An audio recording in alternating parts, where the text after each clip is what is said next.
যারা যারা খুন করছে, আমি আমার সন্তান তাদের কথা আমার কাছে বলছে। মেন যে চারটে নাম আমি সেটা জানি, নাম বলবো না, তদন্তের সাথে সেটাই করবে। আরো এর সাথে যারা যারা জড়িত আছে সেটাও আমি জানি। আমার সন্তান আমার কাছে বলছে এবং আমার কাছে তাদের ছবিও আমার কাছে আছে, দেওয়া আছে আমার ফোনে, যা আমি এখন বলবো না। এই জন্য আমি আপনাদের অনুরোধ করবো যে আপনারা তদন্ত করেন। আমি তো আপনাদের কাছে আমি মামলার একটা আমার যে মামলা হয়েছে, এই মামলাটা কিন্তু আমি করিনি, আমার ভাইকে জোর করে দিয়ে করানো হয়েছে। আমার সন্তানের গার্জেন আমি, আর বাদী হব আমি।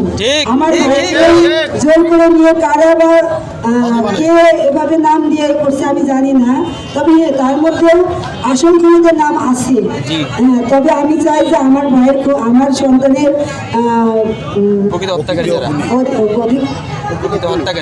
প্রকৃত খুনিদের আমি বাদী হয়ে তাদের বিরুদ্ধে আমি দাঁড়াবো।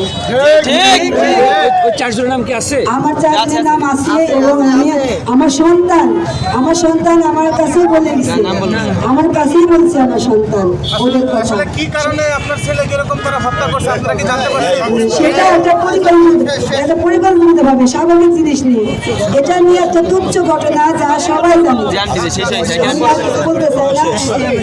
ধন্যবাদ। আমি এখানে কোনো প্রশ্ন উত্তর দিতে চাই না।